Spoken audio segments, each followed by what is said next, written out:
Cue up the campaigns. We'll talk about it next on Off the Record.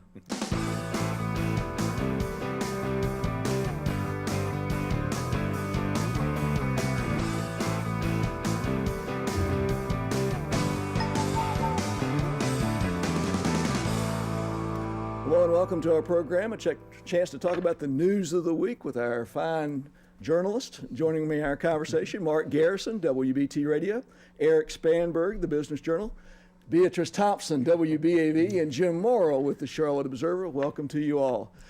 Jim, let's go back to earlier in the week, mayoral conversation, debate between Patrick Cannon, Edwin Peacock, the Observer, PNC Bank, other partners involved in that. Early impressions, you were there covering the event. Well, we had some very prominent panelists like B, but you know, it's been a quiet campaign, as we've talked about before, but Edwin Peacock came out, and I thought he started out more aggressively. I think it was more important for him to make something happen in this race because of the demographics and the partisan breakdown of Charlotte voters. And he started out that way, but then it sort of got muddled a little bit between talks of capital improvement budgets and did you support this budget, did you support that budget? And I think the ultimate issue was taxes versus investment. You know, Peacock said he would have voted against this last budget because of a tax increase, but Cannon talked about the need to invest in the future. B, you were a panelist on the program. Well, I thought the program was interesting. I think each wanted to make some points, but Jim's exactly right. Peacock came out because he needed to make a point. Patrick almost sat back a little bit, like above the fray. The thing that concerned me is too often because they are candidates and they're doing forums, and it's almost like writing a paper as reporters. If you're writing, you got an editor who looks at it like, well, explain this. This doesn't make sense. It's like their campaigns are. They're talking about stuff, but the rank and file people may not understand because you're talking in terms that a regular person, you keep throwing around CIP. What is that? Explain that to people. And one of the things I wanted to ask them about, and we got it in there, but I don't know we ever really got a clear answer, was about dollars for teachers and for schools. Charlotte-Mecklenburg has the bulk of the students in CMS system, but the city doesn't provide money. It's the county and the state, and people may not realize that. I've heard past mayors, pontificate on, yes, we need great teachers and everything, but you ain't giving them no dollars. You're not helping them with anything. And I think that's something that should be addressed. As to how this campaign is going to go, it'd be interesting. Everybody's posing right now. Yeah. I think, go ahead. I was going to say, I think B hit on a couple of things that stick out to me. One is, Edwin Peacock this week in our paper was talking about how Charlotte should be number one in teacher pay. And I mean, I go right back to what you're saying.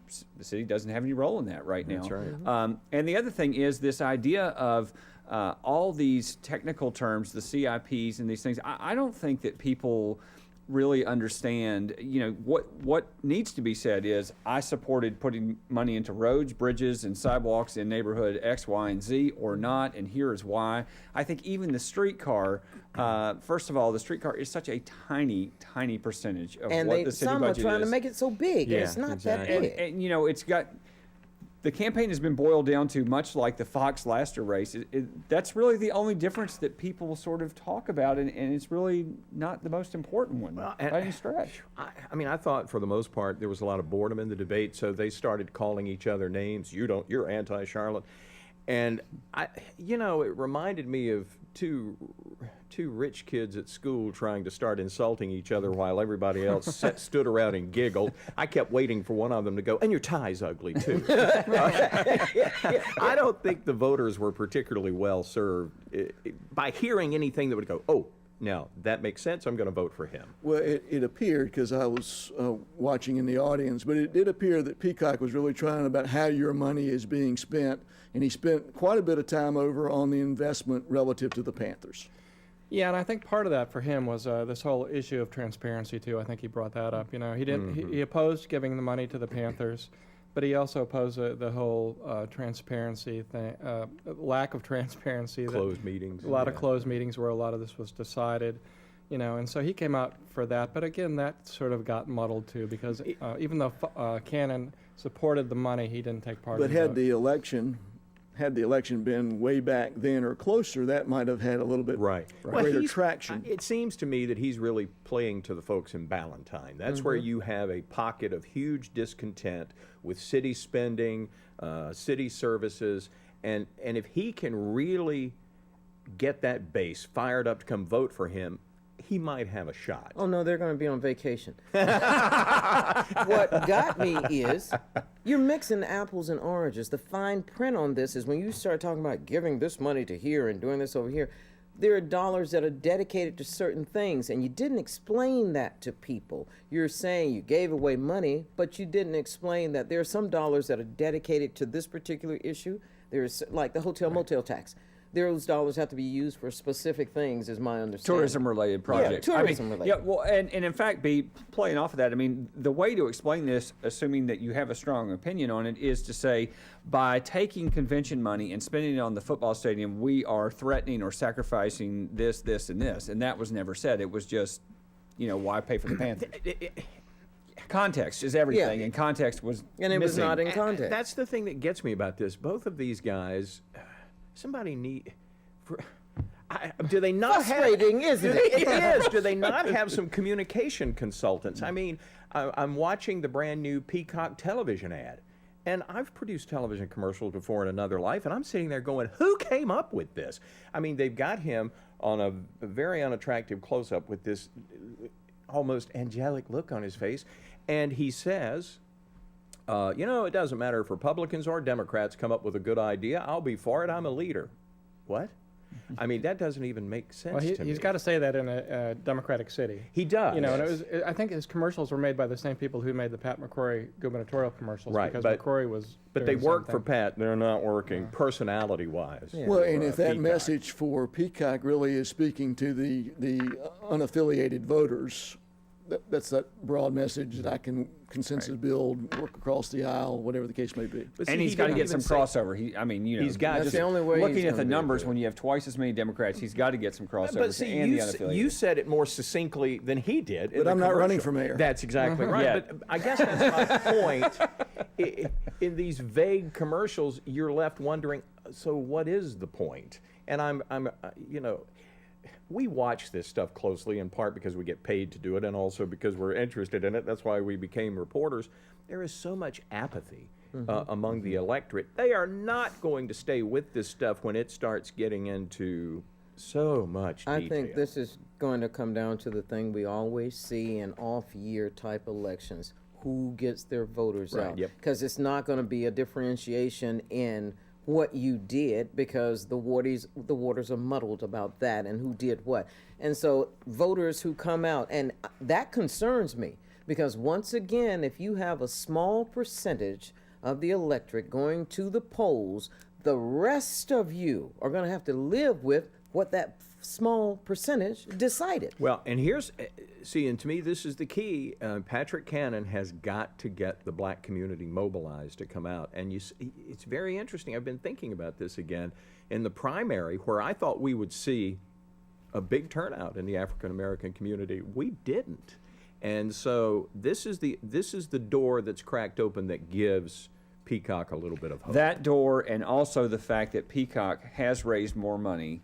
And one thing that strikes me about this race is how much less money there is. And I mean, if you go Yeah. back to, you remember, Jim, in 2009, it was like 1.2 million, fairly evenly divided between the two candidates. I mean, these guys, the pre-primary report, what was it? They were both under 200,000. I think Patrick was a little bit under 150. I think that's what Peacock was trying to do the other day. Is he's got to really draw differences between the two candidates and give people a reason to vote Republican.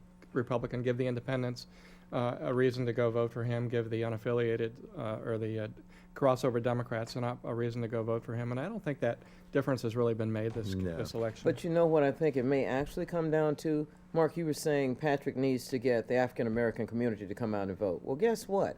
The America right now, the polls that are taken, if you have GOP behind you, they're basically saying, I'm not going to vote for you because the rest of you didn't do so well. So he may suffer from a little backlash. Peacock will, That's true. because he is a Republican, and America right now is not feeling Republicans because of several things that have happened. And the polls that say, if we had the vote today, I'd vote them out and put other people in.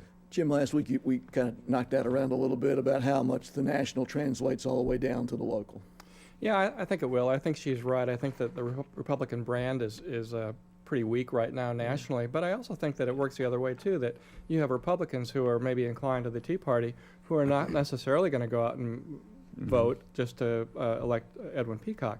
He's a moderate Republican. He's broken from conservatives before, and you know, there's not a reason for them to vote for him. Well, and look at this week. I mean, even you know, for those who are paying attention, and certainly, you know, our group in the media, when Peacock has the appearance with Lieutenant Governor Dan Forest, who's very conservative, there were some ripples of, hey, wait a minute, is this the moderate guy that he's talking about, or you know? So I mean, Peacock has such a difficult mission here to try and satisfy all these groups to cobble together a coalition to win. And yet, when you break it all down, you know, they're running for mayor of Charlotte, which you listen to these guys talk about spending and taxes.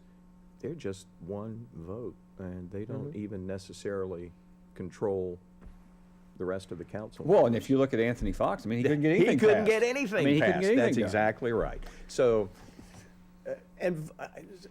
that's another thing that plays into this. I think voters look at it and kind of yawn and move on with their life. Jim, final point on this particular part of the conversation, and that is we talk about sort of delivering messages, tone of campaign. At least in the room, people were a little bit surprised that Patrick Cannon went to the anti-Charlotte commentary.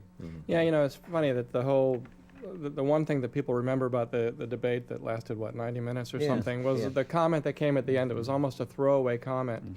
And by that time, they had insulted each other a little bit. And at one point, Cannon said, I don't understand why you're so anti-Charlotte. And I understand that he told some people later that he misspoke a little bit, that wasn't the wording that he wanted to use. But That does seem like the first significant mistake that we've seen from Cannon, because you know, we've talked about him being a front runner, sort of milking the clock, but that was Sort definitely of a like gaffe. in a fight, it's his to lose. So at this point, missteps and misspoken phrases are not a good thing to have. But in this community, the way politics or campaigns historically have been run, I'm not sure Probably that was wish- that much of a gaffe. you don't think so? No.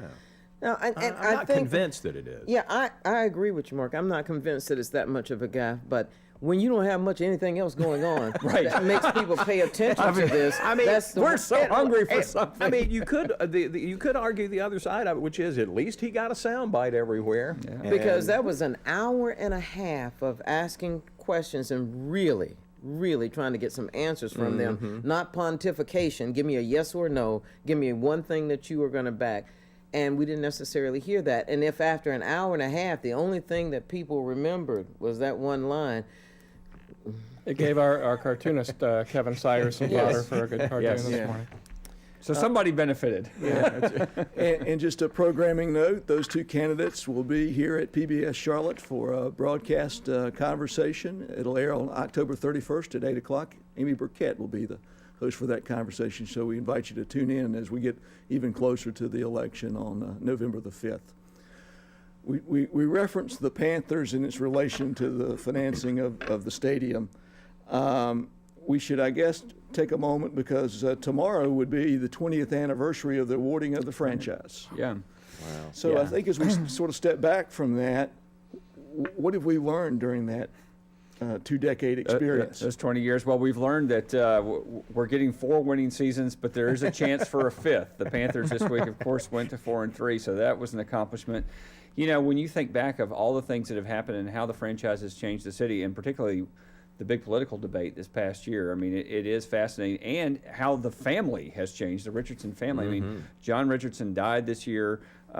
Mark Richardson has been away from the franchise for 4 years, and Jerry Richardson had his heart replaced 4 years ago and will give up the team outside the family when he passes away. So it's just been amazing how many things have happened in the 20 years. What do you recall over that span of time be in terms of the moment that it happened, the announcement in Chicago going forward? we were so happy that we had gotten an NFL franchise, because I think for a minute there, when they talked about how many teams would they expand the NFL by and whether or not Charlotte would get one. And I think it did move us up in a tier insofar as the rest of the nation paying attention to us. We kind of lost that CH factor that always messed with us, whether it was in West Virginia, Charlotte, or South Carolina, or North Carolina. But what I think about the team is that we needed something like that. Thank y'all for at least getting to 500 right before the anniversary and doing that. But it's made a difference. And the one thing we need to make mention of as well is we haven't had as much contention with this team over 2 decades as maybe teams in other cities. We've had some things, but We've not. had Ray Caruth. Yeah. And a few. Well, look, Ray is where sensational he's supposed to trials be. Like that's exactly right. But I think it's been a great been pretty ride. good. Except we just learned that fans want you to win. Yes. Yeah, I mean, the big thing is that we're not rookies anymore, and so the relationship is a more typical sports. But the city relationship. still embraces the Panthers, and, Sure. and the Panthers still define the city in a way. And, on NFL Sundays, we're there. And that's been so different than the early rollout of the Hornets. Remember the Hornets when they came, and they had a love affair with the city for years and years, and then all of a sudden, George Shinn got in his problems, and the franchise left, and so that left a bitter taste in people's mouth that still affects the Bobcats. But the Panthers are still on their honeymoon, I think. So Eric, in those early days, there seemed to be that, and they won early. I mean, they played in Clemson first season, and then they came back and they were 12-4, and everybody sort of thought, Hey, it's easy. you think this has been harder than Jerry Richardson thought in terms of putting a consistent winner out there? Oh, year after year? absolutely. I mean, I think that's the frustration up and down. And I remember Mark Richardson telling me, 10 years ago, that the franchise was focused on not just having the occasional winning season, but putting together consistent, sort of playoff caliber teams. And it's something they've never been able to do. It's greatly frustrated Jerry Richardson on down. And so that is really, that's the mission over there. Can they become a team that wins 9, 10, 11 games on a consistent basis? We're still not there yet. And has sort of continued to follow or tie that strategy to what's happened with Pittsburgh, Right. New York, other places. And I mean, that's the perfect entree point, because the Rooney family, the Maras in New York, those are the models that Jerry Richardson has always used. McCaskey. Yeah, absolutely. Those long-term NFL families, stability, and that's what he's tried to find. But when you go through coaches, when you go through general managers, when you go through quarterbacks, that's why, I think when Cam Newton came out and had that great rookie year, Jerry Richardson started saying, this is the last quarterback I'll ever have. That's the hope, is that you sort of get that 5-10 long-term success. They're still working on that. Do you think Jerry Richardson, in the beginning, when it was Richardson Sports before it was the franchise, do you think it was going to be that family franchise? Was that the original intent? Oh yeah, I mean, absolutely. I think that it was a family enterprise. It was a legacy enterprise. We still don't know what went wrong. There are rumors that John and Mark were fighting too much, or whatever it was. There was never really an explanation, and the only explanation that we got was really a result of the political negotiations, and it came out that Jerry did not intend to keep the franchise in the family after his death, and so that also put some pressure on the city to try and get this deal put together. But I think that was, early on, everybody at this table was here. I mean, it was just assumed that the Richardson family, Mark and John, would carry this thing on. Yeah. It's Very almost like surprising. if there was infighting, it's almost like Dad said, you know what, if y'all gonna cut up like that, I'm gonna leave you nothing and let it go ahead and go. But when we talk about how franchises are, I hope that Charlotte will realize, I keep saying it, you gotta dance with the one that brung you. And the Panthers are the reason that we are a part of the NFL, and that's a big reason why people do look at this city. We do get visitors coming here. I saw somebody pulling a trailer from Tennessee to Charlotte just so they could, tailgate at a game. And yet, you have to ask yourself, too, have we really gotten the economic development that was promised when the team was still a dream?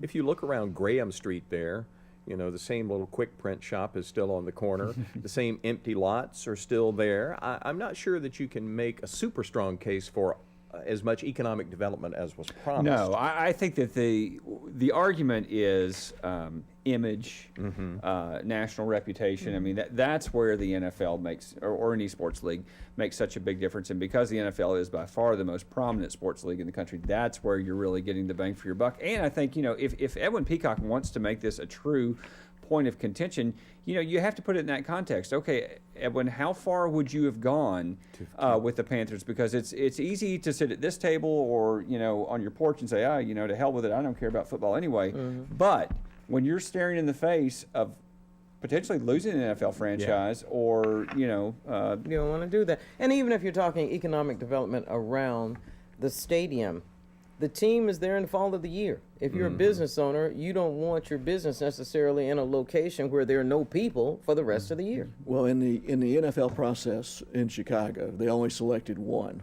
They had a handful that they thought were going to get it. St. Louis thought they were right there. Baltimore, Tennessee had an opportunity within the state. They chose Charlotte. Jacksonville was a little bit later, and then the others ended up with relocation teams. So that's right. And you covered. You were there that weekend. I was there that weekend, and it was. I haven't seen that kind of spirit since the Panthers then went on to the Super Bowl in Houston. Well, I'll tell you what, I'll dance with them as high water or low. But if you get on a bus and leave the city in the middle of the night because things aren't going well, as we've seen some teams do, pick up their franchise and just go, we're not going to be friends. As my colleague Steve Harrison pointed out too, that if Peacock were to get elected, the Panthers are going to come back in a couple of years. That's right. 4 years maybe to More stadium ask money. for more money. And I think it was about 3 weeks ago, before the winning streak, where at this very table, you began to put the. She did a table dance. Is that what you're saying? I didn't say that at all. Listen to you like somebody got money to throw. I did my happy dance. Yes, Because they're 4-3. That's right. Of course, Tampa Bay would love to have she flipped swat you those away that numbers quick? right. She did. I was telling you. Yeah, I got you. That's called a southern gnat. Yeah. Oh, Well, let's swing that to over to me for something years. else. Let's talk about the airport. There's a hearing November the 1st, I believe. This week, Doug Parker, CEO, U.S. Air, seemed a little bit more strategic in talking about his support for Jerry Orr. Timing just happened, just kind of dropped it out there. Yeah, which was interesting. Actually, it was one of Jim's colleagues, Eli Portillo, was this conference call. He threw out a question about Charlotte and the airport because the executives were talking about the addition of the European flights and expansion at the airport.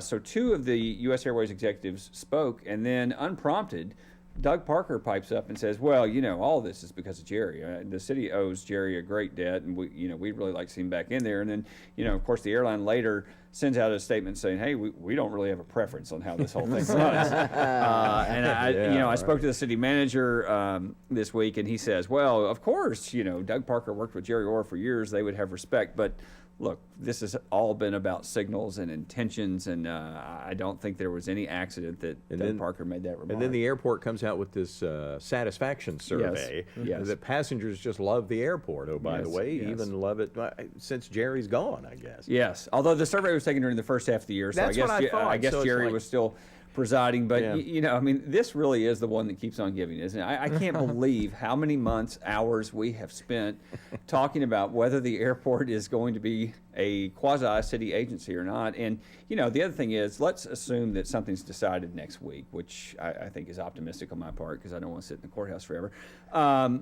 It's going to be appealed. Whoever loses is going to appeal. So this is going on much longer. And is that tied at all to the other broader merger conversation? No, it's not. I think the best news for Charlotte this week, really, or the best sign we've seen in several weeks, is the fact that U.S. Airways is adding those flights, although they're just seasonal flights. I mean, that does show you the confidence of, hey, look, we remain committed to this airport, and whatever's going on, we feel like the airport will still be low cost, efficient for us, good location. So to me, although the Parker thing gets the headlines, and deservedly so, those flights, I think, are probably an encouraging sign. It may be low cost and efficient for them, but it's not low cost for passengers. I still have some concerns about that. For us to be a hub, and so many people have to come here to get to there, the cost is so much to take a flight out of Charlotte. And don't tell me that you're being efficient if you were telling everybody who has to come through here, cost of those tickets are it's that much not higher. efficient for passengers. No, it's not. It's efficient for the efficient for bottom US line Air. of U.S. Air. Yeah, it's efficient for them, but it just concerns me. And I know for the most part, sometimes we say we don't want to lose them. We don't want them to take Charlotte away as a hub. They're not going anywhere. This is where they're seriously making money. This is a cash cow for them because you're funneling. Especially if they get everybody Jerry through here. Orr back in, who keeps their Exactly. gate rates low. Well, and you know, something to watch here, of course, is the city is about to start negotiations soon with U.S. Airways because their lease expires, I think, in 2016. So that is coming up soon. So now, all of a sudden, November's a big month. You have the hearing on November 1st. You have the first airport commission meeting to talk about Whatever. and then November 25th, you have the start of the federal trial about the U.S. Airways American merger. So we've got a lot of planes in the air. How's that? That's pretty good. Yeah, I try. So, final, we have about a minute and a half. I'm going to circle back to our first story. Between now and November the 5th, do you anticipate Edwin Peacock using Governor McCrory? No. That took a second. Yeah, he's brought McCrory in for a fundraiser, but I don't think you'll see the governor in here again. I think that is too much of how many GOP people do you want standing behind you before you get knocked over. That's putting a bowling ball in front of people if you do that. Well, I think the only GOP people he wants are the ones that are support staff that come in from elsewhere to help get out the vote. I don't think he wants to make that a big public presentation. Well, and was Dan Forrest really representing the state party versus the governor? Was that really I mean, that? I think that's a North Carolina GOP production, if you will. Yes, sir. Turnout is the key, but Peacock needs to be writing his concession speech. Oh, You wow, think so? looky there. Yeah, Went I on think record so. There. Nice. Yeah, I think so. I think you may be right, Mark. Oh, what? No, I'm kidding. Got really I quiet. just thought all of a I sudden. thought I'd throw in a Mark, prediction did you- too. Falcons 21. No, Go ahead. Go ahead. we got another week to prepare. I got That's you. right. That's right. Well, on that note, let me thank our four guests. Mark Garrison, WBT Radio. Who are you picking between the Panthers and the Bucks? Oh, I think the Panthers. Yeah, Good, there you go. I got you one. Eric Spanberg from the Business Journal. Panthers by 18. By Yeah, the way. got Beatrice Thompson, My dance WBAB, partners. There we go. and Jim Morrill from the Charlotte Observer. You're welcome if you would like to. I'll just watch her. I got you. Just bust a move. I got you. For all of these folks and for the crew, I'm David Rue. Hope you've enjoyed our conversation. Hope to see you next week for Off the Record here on PBS Charlotte. Good night, everyone.